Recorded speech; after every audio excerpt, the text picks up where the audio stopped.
တကယ်ချင်းတို့အားလုံးပဲမင်္ဂလာပါဆလတ်တန်းကနေပြန်လည်ကြိုဆိုလိုက်ပါတယ်2025ခုနှစ်ထဲမှာဇလန်ကောင်းတွေအများကြီးထွက်ရှိထားပါတယ်အဲ့ဒီထဲကနေမှကြည့်လို့ကောင်းမဲ့ဇလန်၅ပုဒ်ကိုထပ်မံပြီးတော့ရွေးထုတ်တင်ဆက်ပေးထားပါတယ်ဘယ်စကားတွေဖြစ်မလဲဆိုတာကတော့ကျွန်တော်နဲ့တူတူဗီဒီယိုလေးဆုံးတဲ့အထိလိုက်ပါကြည့်ရှုအားပေးနိုင်ဖို့ဖိတ်ခေါ်ပါတယ်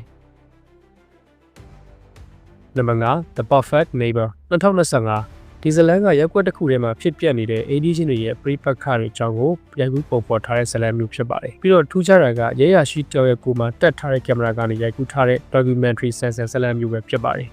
ကလေးတွေကလမ်းမှာကစားရဲစုညင်တာတွေဆိုင်းဘုတ်တွေကိုနင်းတာတွေအမိုက်တွေထားခဲ့ရတော့ကြောင့် AD တယောက်ဖြစ်တဲ့ဆူဆန်ဆိုတဲ့အမျိုးသမီးကစိတ်ဆိုးဒေါသထွက်ပြီးတော့ရဲကိုတက်ခါပုံစံတိုင်ခဲ့တယ်ကလေးတွေရဲ့အမေကလည်းသူ့သားရဲ့ tablet ကိုဆူဆန်ကယူသွားရလို့ယူစားခဲ့ပြီးတော့ဒေါသတွေထွက်နေရင်းနဲ့ပဲဆူဆန်ရဲ့အိမ်တကားကိုလာခေါက်တယ်ချီနီတွေကတစားတစားပို့ပြီးတော့တင်းမာလာတယ်။အဲ့နောက်မှာပဲဆူဆန်ကတနက်နဲ့တကားကိုပြစ်လိုက်ပြီးတော့ကလေးရီအမေကိုထိမှန်သွားတယ်။ဒီဖြစ်ရကြောင့်ပဲရဲတွေရောက်လာပြီးတော့ဆူဆန်ကိုလာပြီးတော့ဖမ်းဆီးရတယ်။ဇလန်ကအိမ်ကြီးတွေဂျာနားလည်းမရှိကြဘူး။ဒေါသတွေနဲ့အလွဲချော်တွေကြောင့်ဘယ်လိုမျိုးဆိုးရွားတဲ့အကျိုးဆက်တွေဖြစ်လာနိုင်တယ်လဲဆိုတာတွေကိုပြသထားပေးတာပါ။ documentary sensor ဇလန်တွေကိုမှကျန်တဲ့သူတွေဆိုလို့ရှိရင်တော့လက်မလွတ်တဲ့ဇလန်ကောင်းတွေမှာပါဝင်နေတဲ့ဇလန်မျိုးလေးဖြစ်ပါတယ်။အဲကြောင့်မဲတကယ်ချင်းတို့လုံးဝလက်မလွတ်တဲ့တကယ်ချင်းတို့မီဆန်ကြီးတဲ့ဇလန်ကောင်းတစ်ပုဒ်အဖြစ်နံပါတ်9နဲ့ကနေရွေးထုတ်တင်ဆက်ပေးလိုက်ပါတယ်။နံပါတ်4 Dead of Winter 2025ဒီဇလန်လေးကတဲထိန်ရင်ပေါ်ကြမ်းဖက်မှုနဲ့ပြည့်နေနေတဲ့ဇလန်တစ်ပုဒ်ပဲဖြစ်ပါတယ်။စိတ်ကတော့ Lake Filter ဆိုတဲ့ဝေးလံခေါင်ထားတဲ့ရေကန်အနီးမှာပါ။ဇလိုက်ကအမျိုးသမီးအိုတယောက်ဖြစ်ပြီးတော့တယောက်ကြားရဲ့အယိုးပြာကိုရေကန်မှာဖြန့်ကျဲဖို့ရည်ရွယ်ထားခဲ့ပေမဲ့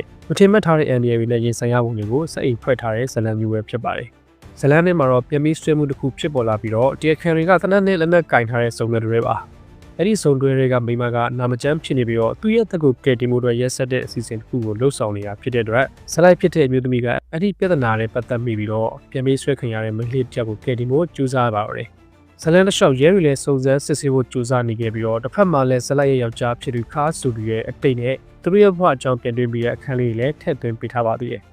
အဓိကအကြောင်းအရာကတော့ရှင်သန်မှုရုန်းကန်နေရတဲ့ဇွဲမလျှော့တဲ့စိတ်ဓာတ်နဲ့မဖြစ်မနေရင်ဆိုင်လာရတဲ့အန်ဒီရဲ့အကြောင်းကိုတိချာလေးကိုပုံဖော်ရကူးထားတဲ့ဇလန်မျိုးပဲဖြစ်ပါတယ်။ဒီဇလန်ကကြည့်နေရင်ထိတ်ဖြစ်စေမဲ့အရှင်နဲ့စိတ်ခံစားမှုတွေရောရှက်ထားတဲ့ဇလန်ကောင်းလေးဖြစ်တဲ့အတွက်ကြောင့်တကယ်ကျွန်တော်လုံးဝ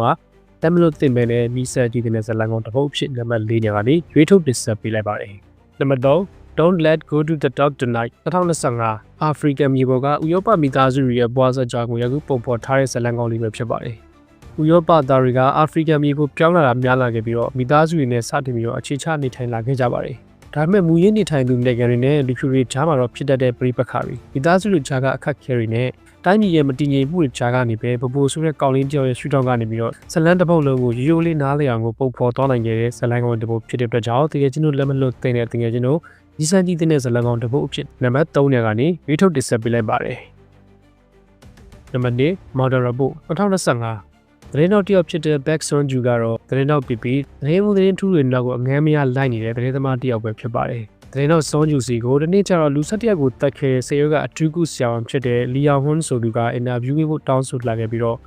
့အင်တာဗျူးမဲ့အကြောင်းအရာကလည်းသူကိုယ်တိုင်တတ်ခဲ့တဲ့ကွေးဆက်လူသက်မှုတွေအကြောင်းကိုထုတ်ဖော်ပြပြချင်လို့ဆိုတာပဲဖြစ်ပါတယ်။တကယ်လို့စွန်ဂျူသာသူ့ကိုအင်တာဗျူးပေးမယ်ဆိုရင်သူ့ရဲ့နောက်ထပ်ပြစ်မှတ်တွေကိုကယ်တင်ဖို့အတွက်အခွင့်အရေးပေးမယ်လို့လည်းဆိုခဲ့ပါသေးတယ်။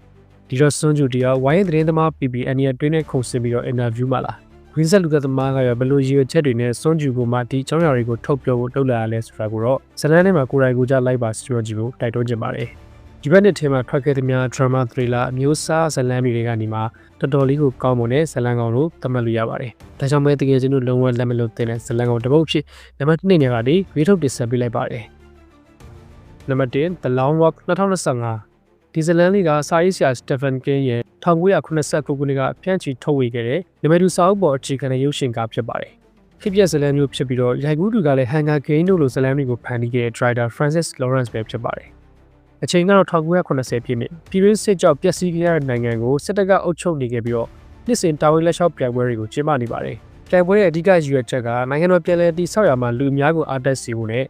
လှုပ်ဆိုရတဲ့ဂုဏ်ကိုအများမြင်လာစေဖို့ပဲဖြစ်ပါတယ်။ဒီပြိုင်ပွဲမှာတော့အဆုံးသက်ပန်းနိုင်ဆိုတာမရှိဘဲနဲ့နောက်ဆုံးကျန်တဲ့သူကတော့အမှန်ရရှိမဲ့ပုံစံမျိုးပါပြိုင်ပွဲရဲ့စီးမင်းကရိုးရှင်းပါတယ်ပြိုင်ပွဲဝင်တွေကတနာရီကို3မိုင်လုံးလဲလျှောက်မှာဖြစ်ပြီးတော့ရနာခွင့်လုံးဝမရှိပါဘူးတမတ်အချိန်လုံးအောင်ကျသွားမယ်ဆိုရင်တော့3ချိန်တီတီသတိပေးမှဖြစ်ပြီးတော့သတိပေးချက်အစုံမှာတော့ပြိုင်ပွဲကနေထုတ်ပယ်ခံရမှာပဲဖြစ်ပါတယ် နောက်ဆုံးကျန်တဲ့သူကများပြားတဲ့ငွေကြေးတဲ့အတူဆန္ဒတစ်ခုပြေဝခွင့်ရရှိမှာပဲဖြစ်ပါတယ်။ Rainer McBride ပါဝင်ပြည်နယ်တစ်ခုစီကိုကိုစားပြုတဲ့လူငယ်ရောက်90ကိုပန်းနိုင်မရှိတဲ့ပြိုင်ပွဲကိုဝင်ပြိုင်ဖို့အတွက်အကြောင်းဖန်လာခဲ့တဲ့နောက်ဘာလို့ဆက်ဖြစ်လာမလဲဆိုတာကတော့ဇလန်ထဲမှာစိတ်ဝင်စားနေကိုကြည့်ရှုခံစားမှာဖြစ်တဲ့အတွက်တကယ်ချင်းတို့လုံးဝလက်မလွတ်တဲ့တကယ်ချင်းတို့ကြည့်ကိုကြည့်တဲ့ဇလန်ကောင်တစ်ပုတ်ဖြစ်နံပါတ်1နဲ့ကနေရွေးထုတ်တင်ဆက်ပေးလိုက်ပါတယ်အခုဗီဒီယိုလေးကိုအဆုံးထိကြည့်ရှုအားပေးတဲ့အတွက်ကျေးဇူးများကြီးတင်ပါတယ်ဗျ။ဗီဒီယိုလေးကအကြောင်းအရာတွေကိုနှိပ်သက်တယ်ဆိုရင်တော့ like share subscribe comment လေးနဲ့အတူ notification call လေးကိုနှိပ်ထားပြီးတော့အဆောင်မြောက်အားပေးနိုင်ပါတယ်။တကယ်ချင်းတို့အားလုံးပဲနောက်တော့မှပြန်လည်ဆုံတွေ့ကြတာပေါ့။